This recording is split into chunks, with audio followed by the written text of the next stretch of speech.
புளிப்பு சாப்பிடக்கூடாது, உப்பு சாப்பிடக்கூடாது, காரம் சாப்பிடக்கூடாது அப்படிங்கிறது தான் பத்தியம் அப்படின்னு நினைச்சிட்டு இருக்காங்க. அது ஒரு முற்றிலும் தவறான கருத்து. ஆயுர்வேத மருந்து சாப்பிட்டா அசைவம் சாப்பிடக்கூடாது அப்படின்னு. தேவையான அசைவம் இருந்தா மாம்ச ரசம் ஆயுர்வேதத்தில் பிரயோகப்படுத்துறமே. அலோபதி மருந்தோட எடுக்கும் பொழுது ஆயுர்வேத மருந்து எடுக்கலாம் அப்படின்னு என்னுடைய கருத்தை நான் உங்கள்கிட்ட பதிவு பண்றேன்.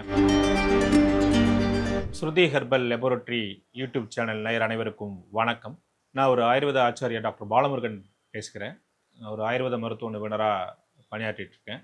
இந்த ஆயுர்வேத மருத்துவத்துறையை குறித்து பொதுமக்களுக்கு சில சந்தேகங்கள் இருக்குது. அது என்ன சந்தேகங்கள் அப்படின்னா, இந்த மருந்து சாப்பிட்டா பத்தியம் இருக்கணும், இந்த மருந்து மிக மெதுவாக தான் வேலை பார்க்கும், நான் ஒரு வேற நோய்களுக்கு அலோபதி மருந்து சாப்பிட்டுட்டு இருக்கேன், அந்த மருந்து சாப்பிடும்போது இந்த மருந்து சாப்பிட்டா ஏதாவது பக்க விளைவு வந்துடும் அப்படிங்கிற ஒரு கருத்துக்கள் இருக்கு. மிக முக்கியமாக இந்த மருந்து சாப்பிட்டா அசைவம் சாப்பிடக்கூடாது அப்படிங்கிற கருத்து மக்கள்கிட்ட நிலவிட்டு இருக்கு. இந்த சந்தேகங்கள் காரணமாக இந்த மருத்துவத்துறையை நாடுவோருடைய மக்களுடைய எண்ணிக்கை சற்று குறைவாக இருக்குது. காரணம் இந்த மாதிரி ஒரு குழப்பம் தான். இந்த குழப்பம் நியாயமானதா உண்மையா அப்படிங்கிறத நமக்கு பதிலளிக்க வேண்டியது என்னுடைய ஒரு ஆயுர்வேத மருத்துவ என்னுடைய கடமையா நான் நினைக்கிறேன். முதல் ஆயுர்வேத மருந்து சாப்பிடும் பொழுது பத்தியம் இருக்கணும் அப்படிங்கிறது உண்மையா அப்படின்னு பார்க்கணும். பத்தியம் அப்படிங்கிற ஒரு வார்த்தை இந்த தமிழ்நாட்டு மக்கள்கிட்ட ஊடுருவி போன ஒரு விஷயம். அவங்க என்ன நினைச்சிட்டு இருக்காங்க, பத்தியம்னா புளிப்பு சாப்பிடக்கூடாது, உப்பு சாப்பிடக்கூடாது, காரம் சாப்பிடக்கூடாது அப்படிங்கிறது தான் பத்தியம் அப்படின்னு நினைச்சிட்டு இருக்காங்க. பத்தியம் இருக்கணும், பத்திய சாப்பாடுனா உப்பு இருக்காது அப்படின்னு ஒரு நினைச்சிட்டு இருக்காங்க. அது ஒரு முற்றிலும் தவறான கருத்து. ஆக்சுவலா ஆயுர்வேதம் என்ன சொல்லியிருக்கு, பத்தியத்தை குறித்து ஆயுர்வேதம் என்ன வரையறை வழங்குது அப்படிங்கிறத நம்ம குறித்து பார்க்கணும். பதிஹிதம் பத்தியம் அப்படின்னு பேர் கொடுத்துருக்காங்க. அந்த சொல்லுக்கு பதிஹிதம் பத்தியம். நீங்க மக்கள்கிட்ட புரிந்துணர்வு அப்படிங்கிறது வேற, உண்மை என்னங்கிறது வேற. அதை நம்ம தெரிஞ்சுக்கணும் இல்லையா? பதிஹிதம் பத்தியம் அப்படின்னு சொல்லியிருக்காங்க. இந்த இடத்துல பதினா கணவனுக்கு பதின்னு சொல்லுவோம், தலைவனுக்கு பதின்னு சொல்லுவோம். கணபதி, கூட்டத்துக்கு தலைவன் கணபதி, பதி வருது பார்த்தீங்களா, தளபதி. இந்த மாதிரி பதிங்கிற வார்த்தை சேதுபதி, சொந்தக்காரர். சேதுன்னா பாலம், ராமர் பாலத்துக்கு சொந்தக்காரர் சேதுபதி. பதினா தலைவன் அப்படின்னு பேர். அந்த பதி இல்லை இந்த பதி. இந்த பதிங்கிறது உடல்ல இருக்கக்கூடிய இரத்த குழாயை குறிப்பதற்கு, உடல்ல இருக்கக்கூடிய செல்களே இரத்த குழாயை குறிப்பதற்கு பதிஹிதம் பத்தியம் எழுதிச்சாங்க. பதிஹிதம் பத்தியம்னா இரத்த குழாயை சுத்தப்படுத்துறது, இரத்த குழாயை சீராக இரத்த ஓட்டம் பாய்வதற்கு வழிவகை செய்யக்கூடியது எதெல்லாமோ அதெல்லாம் பத்தியம் பேர் வச்சாங்க. சிம்பிளா சொல்ல போனோம்னா ஆரோக்கியமான உணவுக்கு, ஹோல்சம் டயட், ஆரோக்கியத்தை மேம்படுத்தக்கூடிய உணவுகளுக்கு பத்தியம்னு பேர் கொடுத்தாங்க. அவ்வளோதான்ப்பா, வேற எதுவும் கிடையாது. உப்பு இல்லை, புளிப்பு இல்லை, காரம் இல்லைலாம் இங்கே இடமே இல்லை. உப்பு இல்லை இடமே இல்லை. அந்த அந்த கருத்துக்கு இடமே கிடையாது இங்கே. உடம்புக்கு எது உகந்ததோ அதெல்லாம் பத்தியம், அவ்வளோதான். இல்லை எனக்கு நான் வெஜிடேரியன் தான் உடம்புக்கு நல்லாவே. ஆயுர்வேத டாக்டர்ஸ் ஆயுர்வேதங்கிறது சயின்ஸு. ஆயுர்வேதங்கிறது சயின்ஸ். அறிவியல் என்னைக்குமே எந்த ஒரு மாற்று கருத்துக்கும் எதிராக இருக்காது.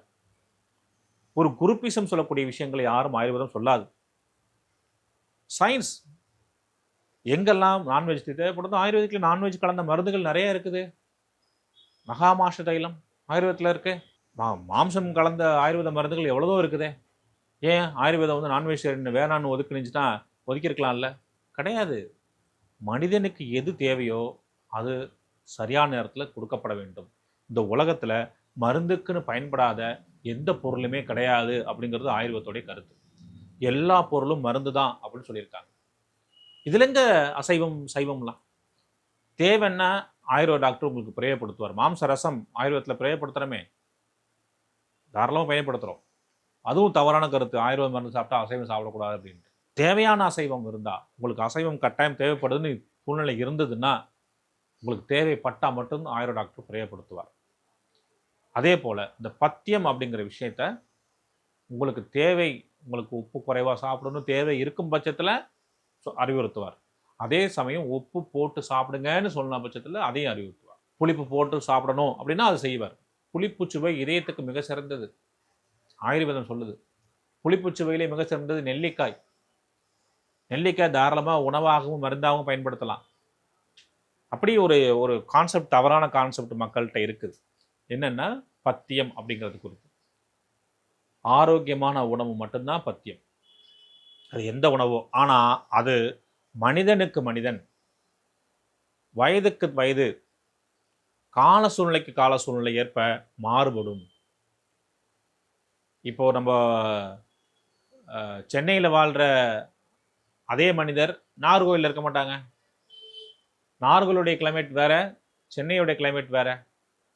நாகர்கோவிலில் வாழ்கிறவருக்கு ஒரு விதமான உணவை நம்ம பிரயோகப்படுத்தணும், சென்னையில் வாழக்கூடிய மக்களுக்கு ஒரு விதமான உணவை பிரயோகப்படுத்தணும், ராஜஸ்தானில் வாழக்கூடிய ஒரு மக்களுக்கு ஒரு விதமான உணவை பயன்படுத்தணும், மேகாலயா நாகாலாந்தில் வாழக்கூடிய மக்களுக்கு ஒரு விதமான உணவை பிரயோகப்படுத்தணும்.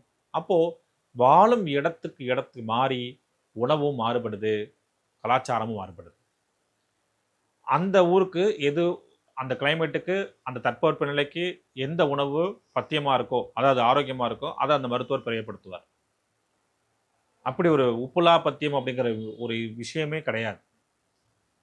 எந்த உணவை எப்போ யார் பயன்படுத்தணும் அப்படிங்கிறத ஆயுர்வேத மருத்துவர் நிர்ணயிப்பார். நிர்ணயித்து நோயாளிக்கு உடல்வாகுக்கு தக்க வண்ணம் அறிவுறுத்துவார்.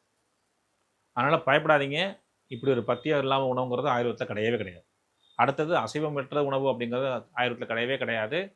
ஆயுர்வேதத்தில் 2 விதமான மாம்சங்கள் இருக்குது. ஒன்று ஜாங்கல மாம்சம், ஆணுப மாம்சம். நீர்நிலையில் இருக்கக்கூடிய மாம்சம், நீர்நிலையற்ற மாம்சம். நீர்நிலையில் இருக்கக்கூடிய மாம்சத்துக்கு மீன்லாம் நண்டெல்லாம் சொல்லலாம். நீர்நிலையற்ற மாம்சத்துக்கு உங்களுக்கு ஆடு, கோழி என்னென்ன உங்களுக்கு இருக்குதோ அதெல்லாம் நீங்கள் சொல்லலாம்.